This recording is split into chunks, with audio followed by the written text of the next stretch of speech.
Trump ने कहा the United Kingdom our once great ally may be the greatest of them all, यानी हमारा सबसे बेहतरीन और अजीम साथी था बर्तानिया।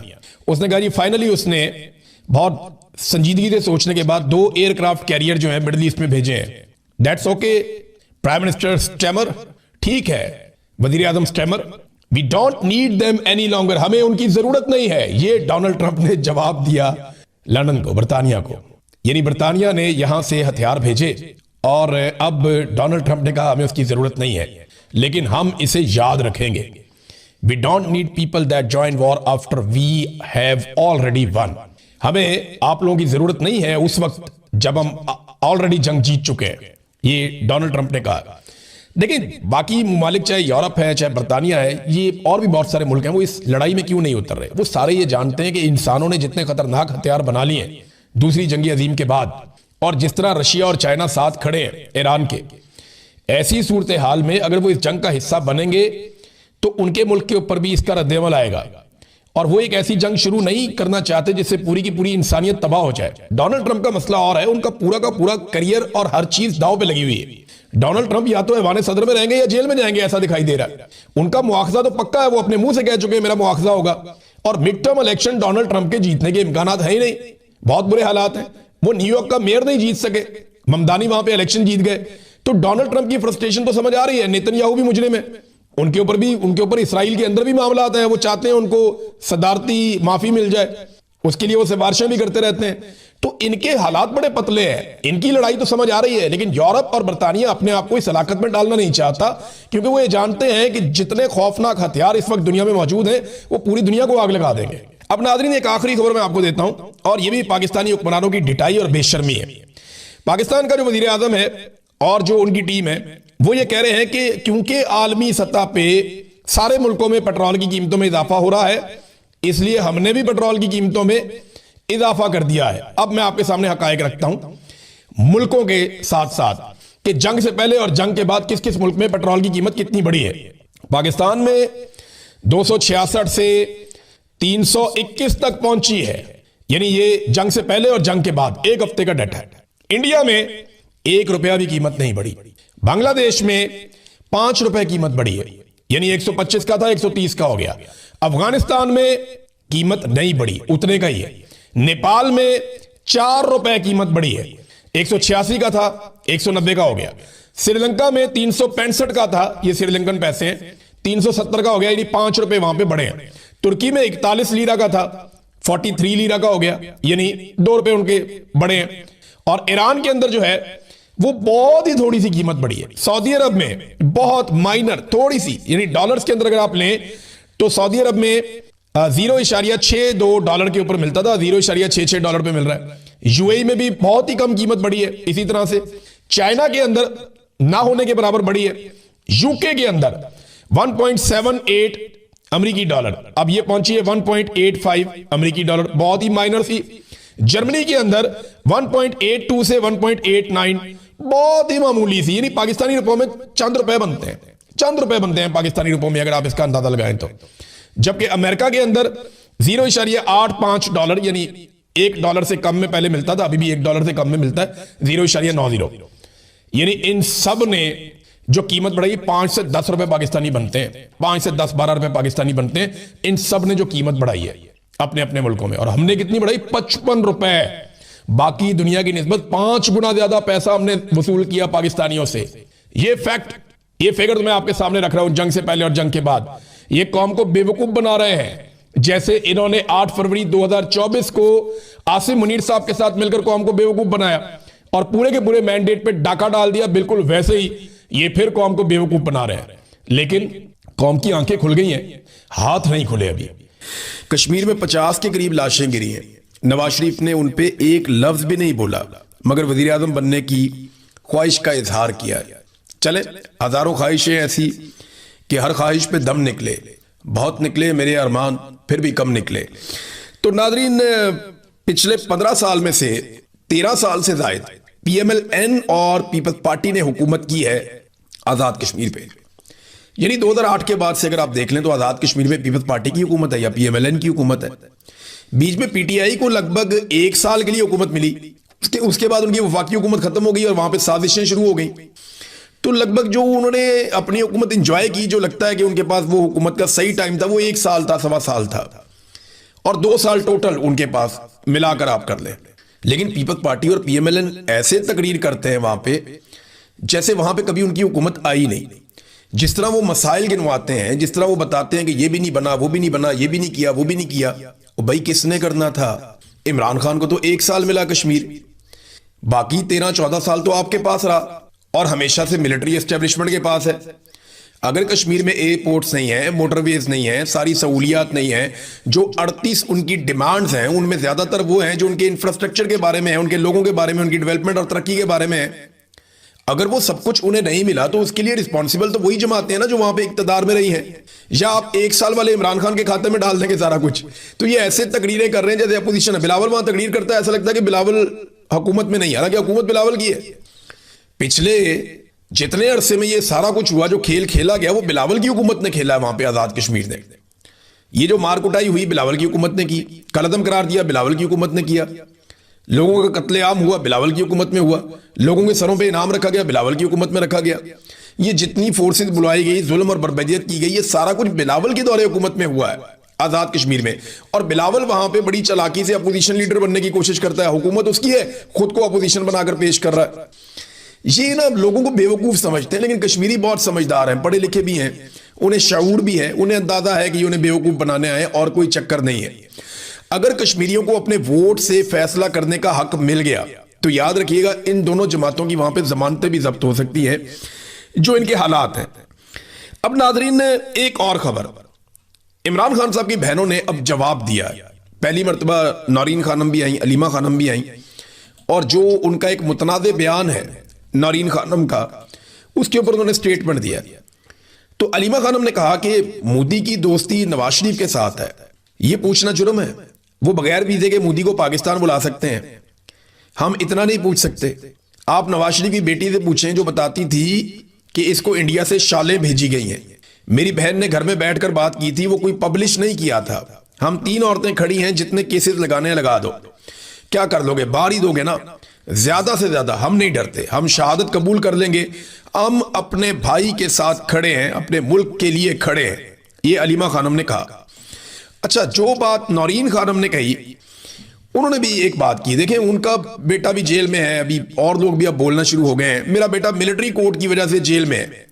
कुलभूषण जिसने हजारों पाकिस्तानियों को मारा, ये कुलभूषण यादव की बात हो रही है, इंडियन एजेंट, रॉ का एजेंट। वो कहते नहीं, कुलभूषण यादव जिसने हजारों पाकिस्तानियों को मारा, उसको अपील का हक दिया गया, लेकिन मेरे बेटे हसन न्याजी को अपील का हक नहीं दिया गया। अब ये बहुत बड़ी ज्यादती है, ये तो जुल्म है कि हसन न्याजी को अपील का हक नहीं दे रहे और कुलभूषण यादव को अपील का हक दिया जा रहा है। नाज़रीन, एक और चीज मैं आपके सामने रखता हूं। एहसन इकबाल ने यह दावा कर दिया कि, क्योंकि ये खबर चली थी और इस खबर में एक बताया गया था कि जो ऑरेंज ट्रेन है, जो ऑरेंज लाइन है, ये एक्चुअली जो स्टेटमेंट दिया था ये शब्बर जैदी साहब ने दिया था।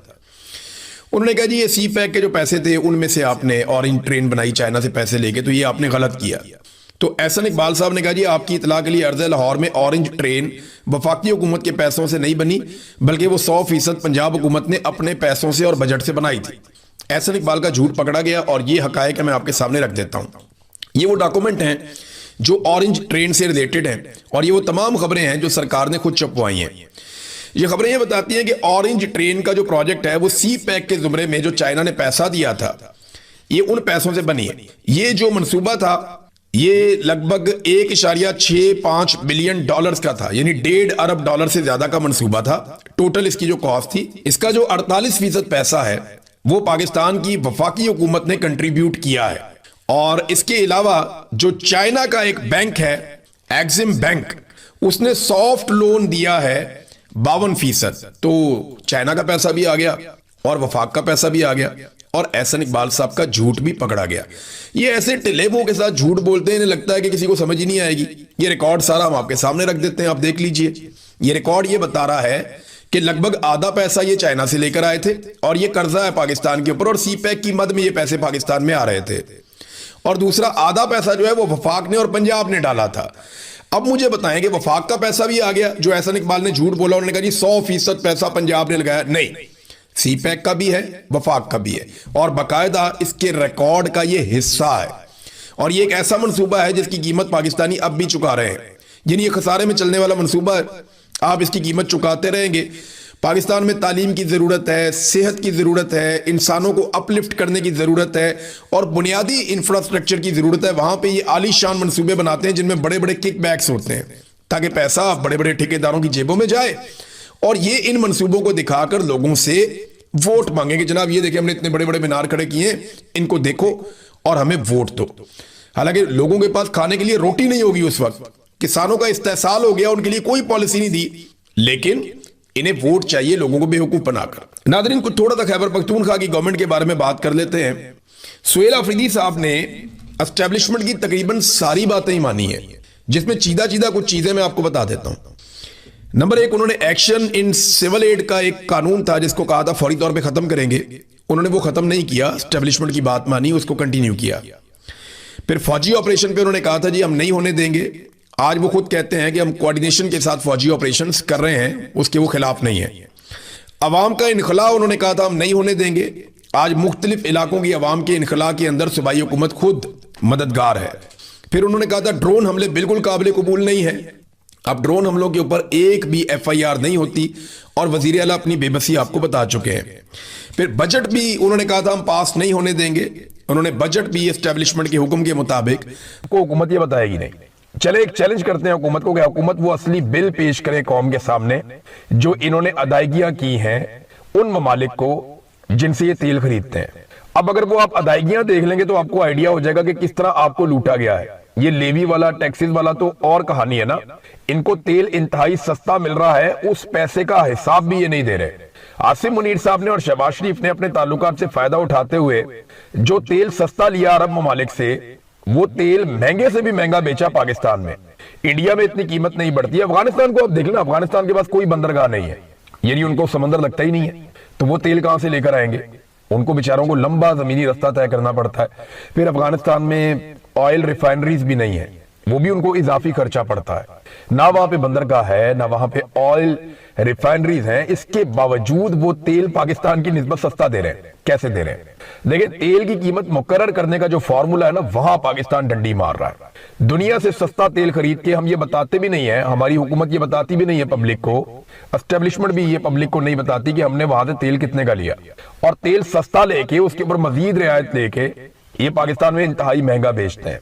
पाकिस्तानियों की खाल उतार रहे हैं। और मैं हैरान होता हूं कि महीनों के बाद जब पेट्रोल की कीमत 1-2 रुपए बढ़ती थी ना, तो उस दौर में जो लोग नाच नाच के घुंघरू तोड़ देते थे, जो लोग तत्ते तवे पे बैठ के उछलते थे, वो लोग जिनके घरों में मातम बिछ जाता था, वो लोग आज रोजाना तेल की कीमत बढ़ती है, और इतनी बढ़ती है कि उस दौर में, इमरान खान के दौर में, वो 2-2 महीने में इतनी कीमत नहीं बढ़ती थी, आज रोजाना उतनी बढ़ती है, और उनके मुंह से एक लफ्ज भी नहीं निकलता। बहाना क्या है जी? जंग हो रही है। हालांकि इस वक्त का जो डाटा है वो मैं आपको बता देता हूं कि आज भी आलमी मंडी में पेट्रोलियम मसनूआत की कीमतें वहां नहीं पहुंची जहां इमरान खान साहब के दौरे हुकूमत में पहुंच गई थी। यानी इमरान खान उस वक्त भी आज से महंगा पेट्रोल खरीदकर 150 रुपए लीटर में पाकिस्तानियों को दे रहा था। और आज कीमत क्या है ये देख लीजिए आप, मैं आपके सामने रख देता हूं कीमत। जो पेट्रोल है उसकी कीमत है 331 रुपए से जायद, जबकि डीजल है उसकी कीमत है लगभग 379 रुपए। ये जनाब किया गया है इमरान खान साहब को निकालने के बाद। इसका शुक्रिया आपने अदा करना है जनरल बाजवा का और जनरल आसिम मुनीर का। जनरल बाजवा ने इमरान खान को निकालने के लिए ऑपरेशन किया, और मकसद ये था कि जनरल बाजवा को एक एक्सटेंशन मिल जाए, तो जनरल बाजवा नाकाम हो गए। फिर ये जो मौजूदा नकारा निजाम है, इसको इंस्टॉल किया जनरल आसिम मुनीर ने, और इमरान खान को जो पब्लिक ने वोट देकर मुंतखब किया, उनका रास्ता रोक लिया। तो दोनों बराबर के जिम्मेदार हैं, और इन दोनों की जिम्मेदारी है, ये हुक्मरान जो भी करेंगे इसकी जिम्मेदारी आसिम मुनीर साहब पे जरूर आएगी, वो इससे बरी जिम्मा नहीं हो सकते। इंडिया में नादरीन नरेंद्र मोदी को खुद पैगाम जारी करना पड़ गया, सलमान खान से पैगाम जारी करवाया। इंडिया का बहुत बड़ा एक्टर है सलमान खान, आप लोग सब उसको जानते होंगे, तो सलमान खान से भी उन्होंने बयान जारी करवाया। नरेंद्र मोदी ने खुद भी बयान जारी किया। यानी काकरोच भारी पड़ गए मोदी जी को, यानी वो मोदी जो पिछले 12-14 साल में इसको कोई नहीं हिला सका, उस मोदी को काकरोचों ने काबू कर लिया। और नरेंद्र मोदी को बकायदा खुद स्टेटमेंट जारी करना पड़ गया। उसने कहा जनाब के पेपर लीक का मामला बड़ा स्कैंडल है, लाखों तलबा का मसला है और मैं इसके ऊपर इंक्वायरी भी करवा रहा हूं, हम ये भी कर रहे हैं, हम पीछे नहीं हटेंगे। तो लाखों नौजवानों का ये था वो था, वो बेचारा मोदी उसको समझ भी नहीं आ रही बात करनी क्या है। और अब वो बैठ के सर जोड़ के इसके ऊपर कोई फैसला करना चाहते हैं, जबकि नौजवान पीछे हटने को तैयार नहीं है, वो आगे ही बढ़ते चले जा रहे हैं, आगे ही बढ़ते चले जा रहे हैं। अब प्रियंका गांधी है, ये अपोजिशन है, वहां पे राहुल गांधी अपोजिशन लीडर है, प्रियंका गांधी ये गांधी खानदान है, तो ये है तो खानदानी लोग हैं, पुराने सियासत के अंदर है और मरूसियत चल रही है इनमें, लेकिन सियासत बड़ी तगड़ी करते हैं ये लोग। प्रियंका गांधी को गोदी मीडिया पड़ गया और उन्होंने कहा प्रियंका गांधी को जनाब आपने ये क्यों नहीं किया, वो उसने कहा जी बात सुने मेरी, आपने वजीर आजम से सवाल किया, आपने वजीर तालीम से सवाल किया कि वो इस्तीफा क्यों नहीं दे रहे, आपने अमित शाह से जो वजीर दाखिला है आपने उससे सवाल किया कि ये नौजवानों को मार कुट के अस्पतालों में क्यों पहुंचा दिया आपने, बच्चों को वो लोग मार रहे हैं उनसे आप सवाल नहीं करते। तो जब आप उनसे सवाल करेंगे ना तो फिर आप मेरे से सवाल कीजिएगा, मैं भी आपको जवाब दूंगी।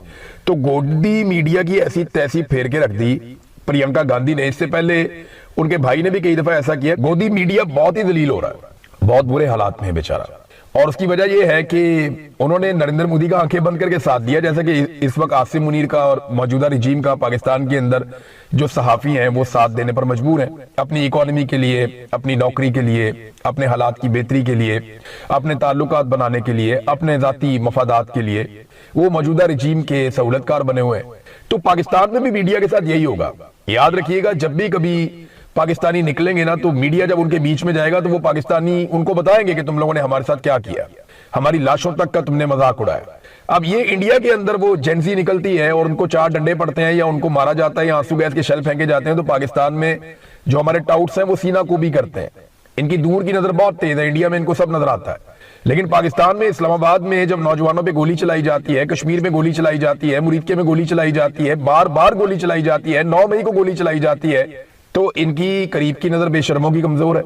इन्हें पाकिस्तान में दिखाई नहीं देता कि यहाँ पे लोग मर रहे हैं। तो इंडिया में इनको जमहूरियत चाहिए, पाकिस्तान में नहीं चाहिए। इंडिया में इनको इंसाफ चाहिए, पाकिस्तान में नहीं चाहिए। इंडिया में इनको अच्छाई चाहिए, पाकिस्तान में नहीं चाहिए। इंडियन नौजवानों के लिए इनको इंसाफ चाहिए, पाकिस्तानी नौजवानों के लिए इनको इंसाफ नहीं चाहिए। क्या ये इंडिया में रहना चाहते हैं? क्या ये इंडिया का भला चाहते हैं? क्या ये लोग पाकिस्तानी और पाकिस्तान के वफादार नहीं है? तो पाकिस्तानियों के लिए हुकूक मांगने चाहिए, ना कि इंडिया के लिए हुकूक मांगने चाहिए। अब भारत में उनके एक्टर्स भी गिरफ्तार हो रहे हैं। यानी एक और इंटरेस्टिंग बात बताऊं, पाकिस्तान में ना जो बेचारा थोड़ा सा आगे निकल जाता है ना जिंदगी में, वो डर जाता है कि पता नहीं मिलिट्री एस्टेब्लिशमेंट नाराज हो जाएगी तो मेरे साथ ये कर देगी, वो कर देगी, हुकूमत नाराज हो जाएगी तो मुझे घर भेज दिया जाएगा, मेरा काम, मेरा रोजगार छीन लिया जाएगा। अल्लाह रब्बुल इज्जत है रोजगार देने वाला, और हम मुसलमानों का तो ये अकीदा भी है। लेकिन पाकिस्तान में बेशुमार एक्टर्स हमें मिलते हैं, वो आहिस्ता आवाज में कहते हैं जनाब हम ना पाकिस्तानियों के साथ खड़े हैं, फौज बड़ी ज्यादती कर रही है, मिलिट्री एस्टेब्लिशमेंट बहुत जुल्म कर रही है, लेकिन हम बोल नहीं सकते। हम बोलेंगे हमारा नुकसान हो जाएगा। आप समझते हैं इस बात को? ये भरोसा नहीं है अपने रब पे उनको। अब इंडिया के अंदर जो अदाकार हैं उनको भरोसा है, वो ये मान के चलते हैं कि उनके फैसले जो है वो जमीनी खुदा नहीं कर सकते। वो आ रहे हैं, उनके एक्टर्स भी आ रहे हैं मैदान के अंदर, उनके हीरो हीरोइन भी आ रहे हैं मैदान के अंदर, वो वहां पे खड़े होकर एहतजाज भी कर रहे हैं, उनमें कुछ लोग गिरफ्तार भी हुए। अभी इंडिया में एक फिल्म आई थी धुरंधर, उसकी जो एक्ट्रेस है वो भी गिरफ्तार हुई है, उसके मनाजिर भी आए। तो लगातार एक्टर्स आ रहे हैं, गिरफ्तारियां दे रहे हैं और अच्छे नंबर एक्टर्स आ रहे हैं। सलमान खान से एक बयान दिलवाया गया, इसी सिलसिले में अपील करवाई गई उनसे कि जनाब मोदी जी ने एक्शन ले लिया है तो नौजवान अपने घरों को जाएं, फिक्र करें अपनी। और सोनम को उन्होंने कहा कि भूख हड़ताल खत्म कर दो, मैं खाने के लिए कुछ भेज देता हूं। तो सलमान खान को इस्तेमाल किया गया नरेंद्र मोदी की सरकार की जानिब से।